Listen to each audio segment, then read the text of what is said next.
실제로 지난 2008년 5.18 피해자 281명을 대상으로 조사한 결과 42%가 외상 후 스트레스 장애를 앓고 있는 것으로 나타났습니다. 특히 시위 진압이나 고문으로 다친 사람들에게서 그 증상이 가장 심각했습니다. 대한민국의 역사를 다시 썼던 5.18 광주 민주화운동. 하지만 80년 5월 그 공포의 시간에 갇혀버린 이들은 여전히 괴로운 삶을 살아가고 있습니다. KBS 뉴스 김혜정입니다.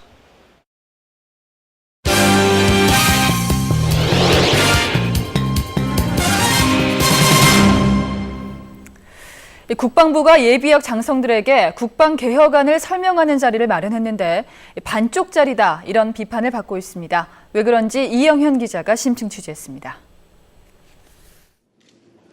국방개혁안 가운데 가장 먼저 추진되는 과제는 상부 지휘구조 개편입니다. 각군 참모총장이 합참의장의 작전 지휘를 받고 각군 본부와 작전 사령부를 통합해 2015년까지 장성 30명가량을 줄인다는 것입니다. 아주 좋습니다. 아주 좋고 많은 부분을 이해를 했을 겁니다. 그런데 오늘 설명을 딱 들어보고서는 전부 다 고개를 끄덕끄덕거리는 그런 모습을 제가 느꼈습니다. 그러나 어제에 이어 오늘 설명회도 대부분 육군 출신 예비역들이 자리를 채웠습니다.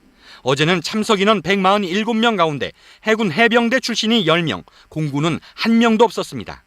오늘도 해군과 해병대가 10명, 공군은 2명에 그쳤습니다.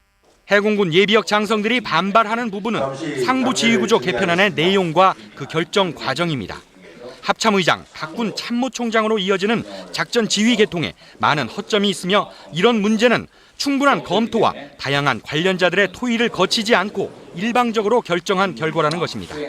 세부적인 검토를 하고 그 결과에 따라서 어떤 문제가 좋겠다 이렇게 답이 나와야 되는데 지금은 거꾸로 결론을 먼저 내놓고 댐핑식으로 메워나가는 건 아주 곤란한 현상이라고 생각을 합니다. 국방부는 내일 3번째 설명회를 예정하고 있습니다. 국방부는 이 설명회를 끝낸 뒤 다음 달 국민 대토론회를 열 계획입니다. 하지만 그 전에 해공군 예비역 장성들만을 대상으로 한 토론회를 여는 것도 신중히 검토하고 있습니다. 그러나 해공군 예비역 장성들은 토론 차원이 아닌 상부구조 개편안의 전면 재검토를 요구하고 있어 논란은 계속될 것으로 보입니다. KBS 뉴스 이영현입니다. 구리왕 차용규 씨, 선박왕 권혁 씨. 역외 탈세 혐의로 수천억 원대 세금을 물게 되자 강력히 반발하고 있습니다. 국세청과 소송전도 불사할 태세인데 어느 쪽 논리가 더 맞을지 들어보시죠. 조지현 기자입니다. 역외 탈세 사상 최대인 4,101억 원을 추징받은 선박왕 권혁 회장. 국세청이 협박까지 한다며 소송전에 들어갔습니다. 국세청 간부가 2번이나 나를 불러가지고 당신이 지금 거주자로서 인정을 안 하면 검찰에 넘기겠다. 구리왕 차용규 씨 역시 국세청과 다투는 핵심 쟁점은 거주자 여부입니다. 차 씨 측은 거주자라면 1년에 6개월 이상 국내에 살아야 하는데 차 씨는 평균 28일에 불과하다는 겁니다. 지금도 그럼 홍콩에 계세요? 예. 국내 거의 안 오시나 봐요. 제가 답변할 문제가 아니에요. 국세청 입장은 다릅니다. 차 씨가 조세 피난처인 라부안의 페이퍼 컴퍼니를 통해 국내 부동산 투자와 임대업을 실질적으로 수행하고 있다는 겁니다. 차용규 씨가 그 회사 오너신 건 맞나요, 그러면? 아니, 저 그런 걸로는 알고 있어요. 소득세법은 통상 1년 이상 국내에 거주할 필요가 있는 직업의 경우 거주자로 보는데 차 씨가 여기에 해당된다는 겁니다. 또 차 씨 소유의 강남과 여의도 최고급 아파트에 가족들이 살았고 동생이 국내 사업을 관리하는 점도 주목하고 있습니다. 하지만 차 씨 측은 부동산 매입은 투자 목적이었고 그것도 대부분 이름만 빌려준 것이라고 맞섭니다. 국세청 고위 관계자는 권 씨와 차 씨 모두 세금을 잘 모른다며 충분히 입증할 수 있다고 말했습니다. 천문학적인 세금 전쟁에서 마지막 웃는 쪽은 어딜지 벌써 관심이 쏠리고 있습니다. KBS 뉴스 조지현입니다.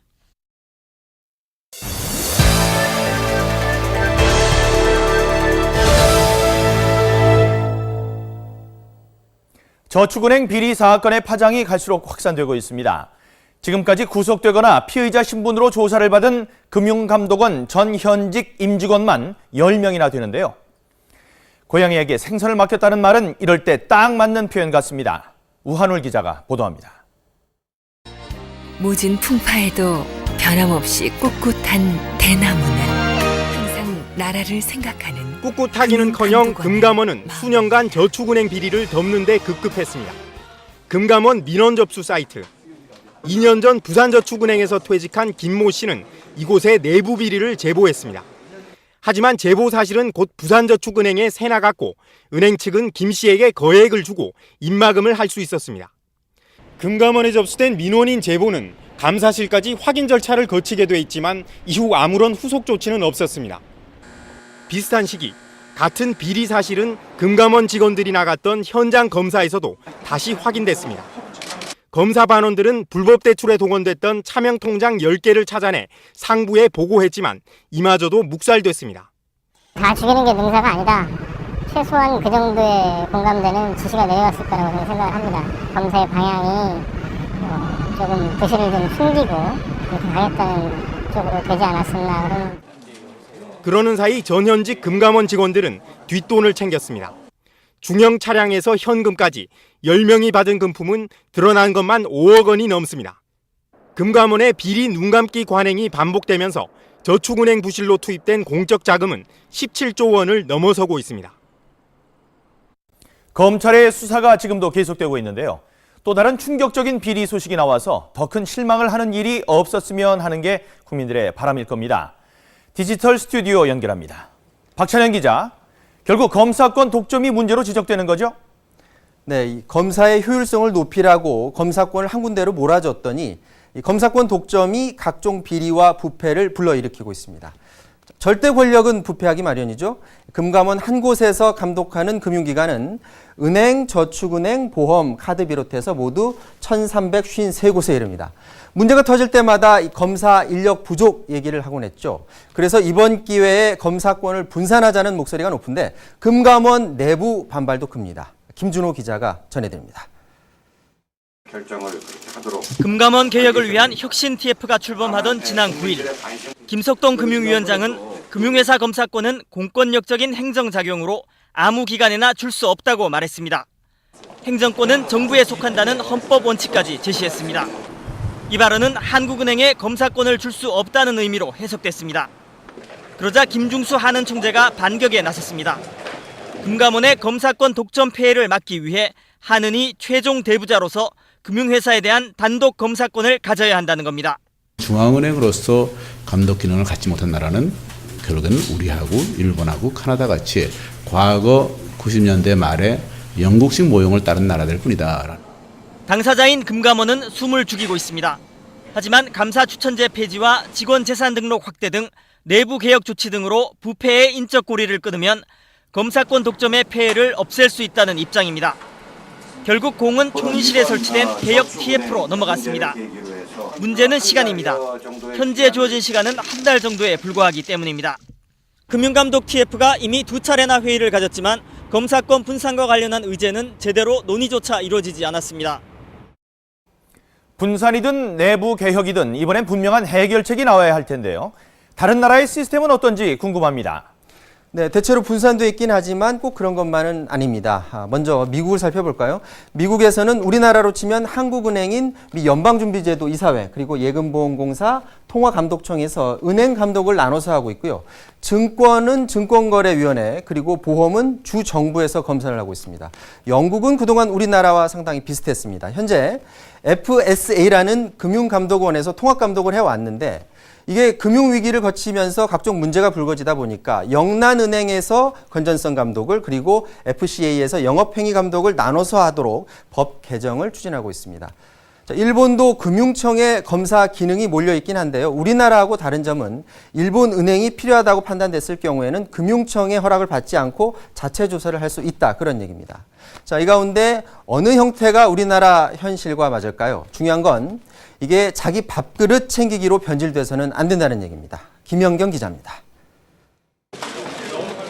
온 나라를 나락으로 몰아넣었던 IMF 외환위기. 그 당시에는 감독 기능이 흩어져 있어 위기의 실체를 발견하지 못했다고들 했습니다. 그래서 통합감독기구인 금융감독원을 만들었고 한국은행의 은행감독원도 흡수했습니다. 물론 엄청난 반발이 있었습니다.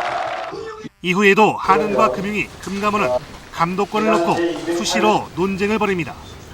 중앙은행이 위기 대응할 때 적극적으로 나서기는 어렵다. 지금까지 감독 체계가 그럼 또 이원화되거든요. 그럼 수강기관 입장에서는 이게 또 보통 일이 아닙니다. 하지만 결국 밥그릇 싸움이란 비판이 끊이질 않았습니다. 저축은행 사태로 또다시 불거진 감독권 논란을 지켜보는 시선이 곱지 않은 이유입니다. 저축은행의 어떤 부정을 적발하지 못해서 생긴 문제인데 이것이 거시 감독 체계로 비화돼서 한국은행과 금융감독원 사이의 기능을 어떻게 조절할 것인가 하는 문제로 비화된 것은 바람직하지 않은 국면이 있다고 봅니다. 밥그릇 싸움으로 변질되지 않도록 보다 심도 있는 논의가 필요해 보입니다.